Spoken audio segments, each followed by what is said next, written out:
Assalamualaikum warahmatullahi wabarakatuh. Salam sehat, salam semangat. Gimana kabar semuanya? Sehat? Alhamdulillah. Hari ini kita akan belajar kisah hijrah Nabi Muhammad SAW ke Madinah. Untuk itu, sebelum belajar, mari kita sama-sama berdoa terlebih dahulu. Raditu billahi rabba wa bil islami dina wa bi Muhammadin nabiyya wa rasula.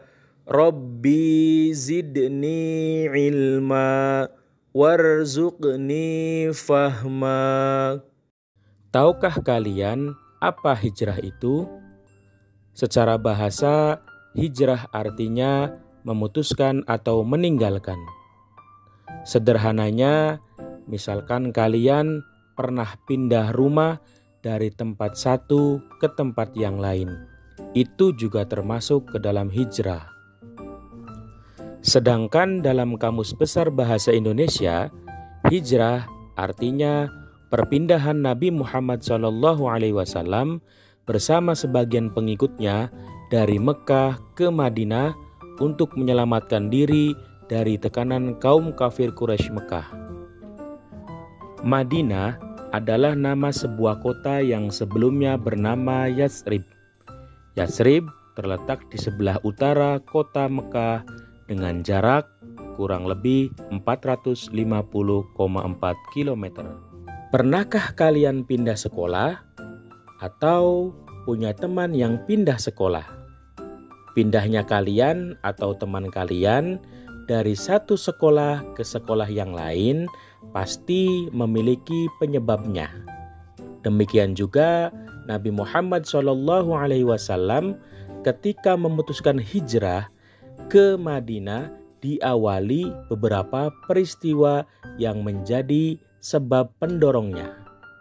Antara lain, yang pertama, dakwah Rasulullah SAW di Mekah kurang berkembang karena adanya penolakan orang kafir Quraisy. Yang kedua, peristiwa Baiat Aqobah serta permintaan penduduk Madinah agar Nabi Muhammad SAW tinggal bersama mereka dan akan membantu untuk berdakwah. Yang ketiga, perintah Allah Subhanahu wa Ta'ala untuk berhijrah sudah turun kepada Nabi Muhammad SAW. Kisah perjalanan hijrah Nabi Muhammad SAW ke Madinah. Kisah perjalanan hijrah diawali Ali bin Abi Thalib menempati tempat tidur Nabi Muhammad. Kaum musyrik Quraisy sangat terpukul dengan keberhasilan dakwahnya Nabi Muhammad. Karena itu, sebelum semakin membesarnya agama baru, mereka memutuskan untuk mencelakai Nabi Muhammad. Allah Subhanahu wa Ta'ala menyampaikan rencana kaum musyrik Quraisy kepada Nabi Muhammad, maka beliau memerintahkan Ali bin Abi Thalib untuk tidur di pembaringan beliau sambil memakai selimut berwarna hijau buatan Hadramaut yang biasa beliau pakai. Nabi Muhammad SAW berhasil keluar rumah, meletakkan segenggam tanah di kepala masing-masing para pemuda Quraisy sambil membaca firman Allah Quran Surat Yasin ayat 9 yang artinya, dan kami jadikan di hadapan mereka sekat dinding dan di belakang mereka juga sekat, dan kami tutup mata mereka sehingga mereka tidak dapat melihat. Keesokan harinya mereka sungguh terperanjat karena hanya baru mengetahui bahwa yang mereka duga Nabi Muhammad adalah Ali bin Abi Thalib. Nabi Muhammad SAW ke rumah Abu Bakar. Pada suatu siang menjelang hijrah Nabi Muhammad, beliau berkunjung ke rumah Abu Bakar.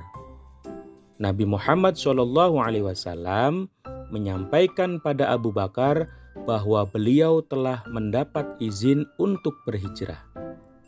Abu Bakar menyampaikan bahwa dia telah menyiapkan 2 unta, satu untuk Nabi Muhammad dan satu untuknya guna perjalanan ke Madinah. Awal perjalanan. Pada tanggal 27 Safar tahun ke-14 kenabian, di tengah kegelapan malam, Nabi Muhammad SAW keluar dari rumah Abu Bakar. Beliau berjalan kaki ke Gua Thur. Jalan ke Gua Thur sangatlah sempit, terjal dan banyak bebatuan. Sebelum menjauh dari perbatasan Mekah, Nabi Muhammad SAW berhenti sesaat, mengungkapkan rasa cinta beliau kepada tanah airnya. Beliau bersabda kepada kota Mekah seraya memandang ke Ka'bah, "Demi Allah, sesungguhnya engkau wahai kota Mekah adalah sebaik-baiknya bumi Allah dan yang paling Allah cintai. Andai aku tak diminta untuk keluar darimu, maka aku tidak akan meninggalkanmu." Di dalam Gua Thur. Sebelum memasuki Gua Thur, Abu Bakar masuk terlebih dahulu, memeriksa jangan sampai ada sesuatu yang membahayakan Nabi Muhammad. Dan setelah segalanya aman, Abu Bakar mempersilahkan beliau untuk masuk dan beristirahat. 3 malam lamanya, Nabi Muhammad SAW bersama Abu Bakar menginap di dalam Gua Thur, yakni malam Jumat, Sabtu, dan Ahad. Setiap malam datang berkunjung ke sana putra Abu Bakar, yakni Abdullah, untuk menyampaikan perkembangan yang terjadi di Mekah. Para tokoh kaum musyrik yang ada di Mekah sangat kecewa. Kemudian mereka memberi tugas kepada para pencari jejak untuk melakukan pencarian. Mereka dijanjikan hadiah yang sangat besar, yakni 100 ekor unta, bagi siapa saja yang berhasil menemukan Nabi Muhammad SAW dan Abu Bakar. Pemuda-pemuda Quraisy mondar-mandir mencari ke seluruh arah. Saat mereka sampai di dekat Gua Thur, mereka berjumpa dengan seorang gembala. Dan mereka berkata, mungkin saja mereka ada di dalam gua. Waktu mendengar jawaban gembala itu, Abu Bakar berkeringat. Ia khawatir mereka akan menyerang ke dalam gua. Kemudian orang Quraisy naik ke gua itu, tetapi selanjutnya ada juga yang turun. "Kenapa kau tidak menjenguk ke dalam gua?" tanya teman-temannya. "Ada sarang laba-laba di tempat itu, dan saya lihat juga ada 2 ekor burung dara hutan di dalam lubang gua itu. Jadi saya mengetahui tak ada orang di dalamnya." Nabi Muhammad SAW semakin bersungguh-sungguh dalam doanya, dan Abu Bakar semakin ketakutan. Ia mendekat ke arah Nabi Muhammad SAW dan beliau berbisik di telinganya, "La tahzan, innallaha ma'ana." Jangan bersedih hati, sesungguhnya Allah bersama kita. Perjalanan ke Madinah.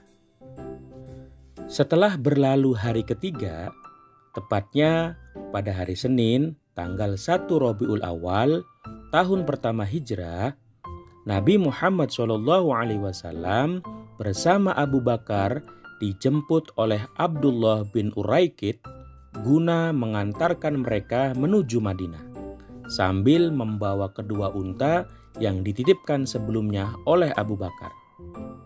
Dengan petunjuk dan perlindungan Allah, mereka berangkat menuju Madinah melewati pantai Laut Merah, mengambil rute yang berbeda dengan yang biasa ditempuh oleh kafilah-kafilah yang menuju ke Madinah. Yasrib menjadi Madinah. Pada tanggal 8 Rabiul Awal, rombongan tiba di Kuba. Nabi Muhammad SAW dan Abu Bakar disambut dengan sangat hangat. Apalagi setiap hari setelah sholat subuh sampai zuhur, mereka menantikan kedatangan Nabi Muhammad. Penduduk Madinah yang mendengar tibanya Nabi Muhammad di Kuba juga berdatangan menyambut beliau. Nabi Muhammad SAW di Kuba tinggal selama 4 hari. Hari Senin, Selasa, Rabu, dan Kamis. Di tempat itu beliau membangun Masjid Kuba. Hari Jumat, beliau bersama Abu Bakar berangkat menuju Madinah. Sebelum sampai ke Madinah, waktu sholat Jumat telah tiba. Maka beliau sholat Jumat di perkampungan Bani Salim bin Auf bersama rombongan yang berjumlah sekitar 100 orang. Lokasi itu dikenal dengan nama Wadi Ar-Ranuna. Itulah sholat Jumat pertama Nabi Muhammad SAW di Madinah. Setelah sholat Jumat, beliau menuju Yasrib, yang sejak hari itu berubah namanya menjadi Madinatur Rasul, yang disingkat Al-Madinah. Sahabat Nabi Muhammad SAW, Al-Bara bin Azib, yang menyaksikan peristiwa ini berkata, "Aku tidak pernah melihat penduduk Madinah sangat gembira seperti mereka menyambut Rasulullah SAW."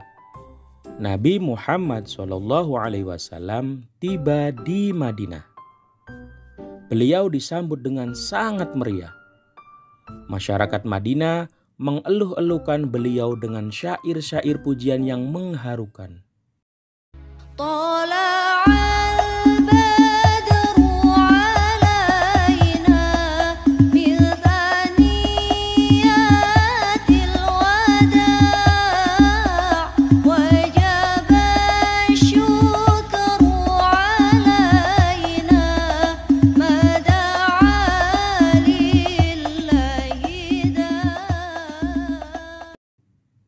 Setelah 3 hari kemudian, Ali bin Abi Thalib menyusul.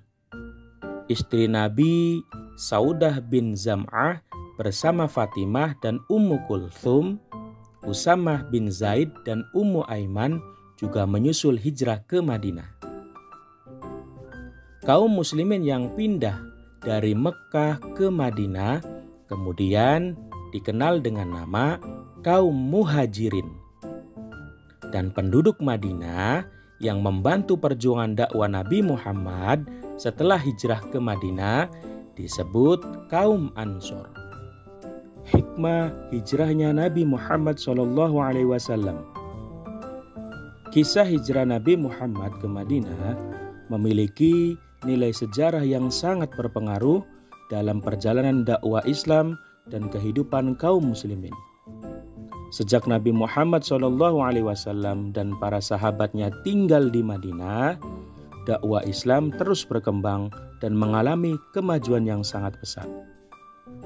Berikut beberapa hikmah yang bisa kita ambil dari perjalanan hijrah Nabi Muhammad SAW ke Madinah. Yang pertama, setiap muslim hendaknya mampu menempatkan usaha dan kepasrahan kepada Allah Subhanahu wa Ta'ala dalam menghadapi suatu peristiwa. Nilai teladannya ulet dan tawakal. Yang kedua, seseorang harus dapat memberi segala yang dimilikinya hingga cita-cita perjuangan Islam tercapai, tidak menanti hadiah dan imbalan atas perjuangan itu. Nilai teladannya ikhlas dan rela berkorban. Yang ketiga, perlu keterlibatan semua kelompok dalam upaya mencapai cita-cita bersama. Nilai teladannya kerjasama. Demikian pelajaran kita hari ini.